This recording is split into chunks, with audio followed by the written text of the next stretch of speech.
Right. Next అండి, ప్రారంభమైన H1B రిజిస్ట్రేషన్లు middle east war effect. Okay. Bharat వైపుగా యుద్ధ మేఘాలు శ్రీలంక దగ్గర షిప్ ధ్వంసం ఆల్రెడీ అయిపోయింది కదా సార్. అంటే ఇది ఇరాన్ విశాఖపట్నంలో ఇటీవల అంటే ఫిబ్రవరి 17వ తారీఖున నేవీ విన్యాసాలు జరిగాయి. నేవీ విన్యాసాల్లో ఫిబ్రవరి 17వ తారీఖున ఐరిస్ దేనా 75 అని, ఐరిస్ దేనా 75 ఇరాన్ యుద్ధ నౌక పాల్గొంది. రాష్ట్రపతి ముర్ము గారు, అదేవిధంగా చంద్రబాబు నాయుడు గారు, అట్లాగే అందరూ కూడా పార్టిసిపేట్ చేశారు. మరి ఆ యుద్ధ నౌక విన్యాసాలను చూచి ఎంత అద్భుతంగా ఇది చేస్తుందని అందరూ భావించారు.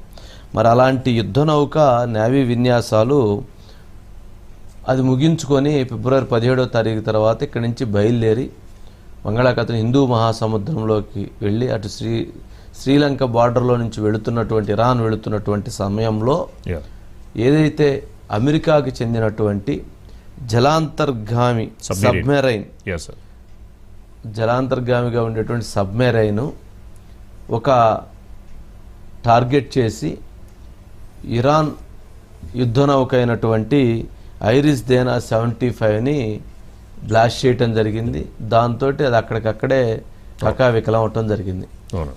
దాంట్లో ఏదైతే ఇరాన్ యుద్ధ నౌకలో అనేక క్షిపణులు, వాటితో పాటు హెలికాప్టర్సు, భారీ ఆయుధాల సామాగ్రి, ఇట్లా చాలా వాళ్ళ దగ్గర అది ఇరాన్ దగ్గరకు వెళితే అది వాళ్ళకి చాలా ఉపయోగపడేదంట ఈ యుద్ధ సమయంలో. కానీ దాన్ని వెళ్లకుండానే శ్రీలంక బార్డర్లో శ్రీలంక దగ్గర చాలా దూరం నుంచి టార్గెట్ చేసి సబ్మెరైన్ దాన్ని కొట్టేయటం జరిగిందట. మరి దీనితో చాలా తీవ్ర ఆందోళన వ్యక్తమైంది.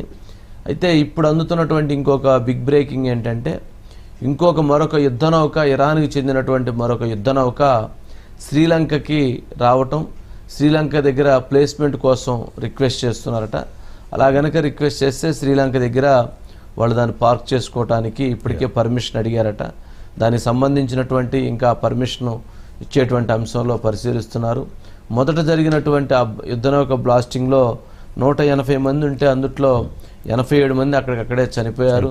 32 మంది గాయాల పాలైనటువంటి వాళ్ళని శ్రీలంక నేవీ రక్షించి వాళ్ళని తరలించారు అక్కడి నుంచి.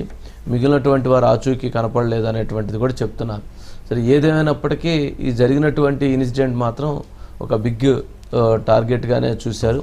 ఏదైతే అమెరికా వాడినటువంటి సబ్మెరైన్కి చాలా విశిష్టత ఉంది.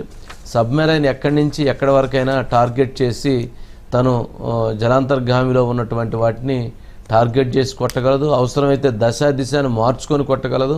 అది టార్గెట్ చేసిందంటే అది ఎంత మిస్ అవటం అనేటువంటిది ఉండదు అనేది కూడా చెప్తూ ఉన్నారు. మరి ఇది చాలా అమెరికాకు ఉన్నటువంటి ఒక ప్రైడ్గా చెప్పబడేటువంటి సబ్మెరైన్స్ అయ్యి ఇరాన్ ఎలా రియాక్షన్ అవుద్ది అనేది కూడా ఇరాన్ దాని మీద చెప్పింది. మేము దాని ప్రతీకారం తీర్చుకుంటామని వాళ్ళు కూడా.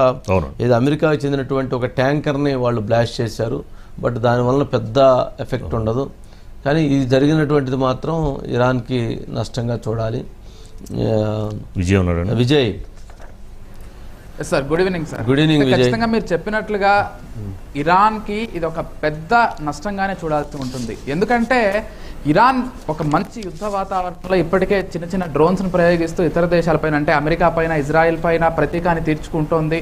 కాకపోతే జలాంతర్గాముల విషయంలో కావచ్చు, లేకపోతే నౌకాదళం విషయంలో కావచ్చు, ఇక్కడ ఉన్నటువంటి అంటే గత నెలలో ఫిబ్రవరిలో మీరు అన్నట్లుగా ఇక్కడ ఒక యుద్ధ విన్యాసాలకు సంబంధించి ఒక ఫీస్ట్ని కొనసాగించారు మన విశాఖపట్నం తీరంలోనే. అయితే ఇక్కడ ఈ మొత్తం కూడా కంప్లీట్ చేసుకొని వాళ్ళు మళ్ళీ తిరుగు ప్రయాణం అయ్యారు ఇరాన్కి. అది కూడా ఇప్పుడు యుద్ధం జరుగుతోంది కాబట్టి వెంటనే అక్కడికి తరలించాలి అనేటువంటి ఒక నేపథ్యంలో దీన్ని హిందూ మహాసముద్రంలో తీసుకెళ్తూ ఉన్నారు. అంటే భారతదేశానికి చెందినటువంటి ఈ జలభాగం ఏదైతే ఉంటుందో దాన్ని దాటేసింది వాస్తవానికి. అంటే శ్రీలంకకు సంబంధించినటువంటి జలాంతర్గామి భాగంలో కూడా లేదు, అంతర్జాతీయ జలాల్లో ఈ షిప్ ఉంది. కాకపోతే శ్రీలంక కొంత దగ్గరలో ఉంది. అయితే ఈ టైంలో యుఎస్ ఇది ఎలాగో అంతర్జాతీయ జలాల్లో ఉంది కాబట్టి ఏ దేశానికి దీనికి సంబంధం ఉండదు కాబట్టి ఎలాగైనా దీన్ని పేల్చేయాలని వాళ్ళకు ఉన్నటువంటి ఒక సబ్మెరైన్ వ్యవస్థతోటి ఈ షిప్ను పేల్చేయడం జరిగింది. పేల్చేయడమే కాదు, దాన్ని పూర్తిగా ముంచేశామని అమెరికాకు చెందినటువంటి అధికారులు ఇప్పటికే ప్రకటించారు. ప్రకటించారు. ఇక్కడ మరొక విషయం కూడా మనం కీలకంగా ఏం గమనించాలంటే,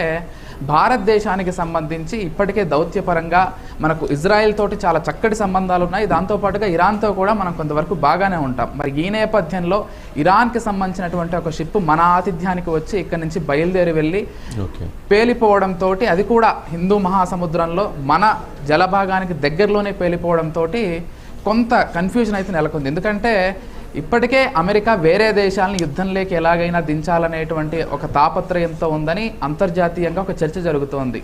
మరి ఇండియాలో బయలుదేరి వెళ్ళినటువంటి ఈ షిప్, ఈ సబ్మెరైన్కి కొంత ఇండియా ఏమైనా ఆశ్రయం ఇచ్చి పేల్చేసిందా అనేటువంటి కొన్ని కథనాలు కూడా వినిపించాయి. కాకపోతే ఇండియా దాన్ని పూర్తిగా కూడా కొట్టేసింది. సో ఏదేమైనప్పటికీ అంతర్జాతీయ జలభాగంలో జరిగింది కాబట్టి దీన్ని పెద్దగా ఇండియా కూడా పట్టించుకోవట్లేదని చూడాలి సార్. రైట్. నెక్స్ట్ అండి, ప్రారంభమైన H1B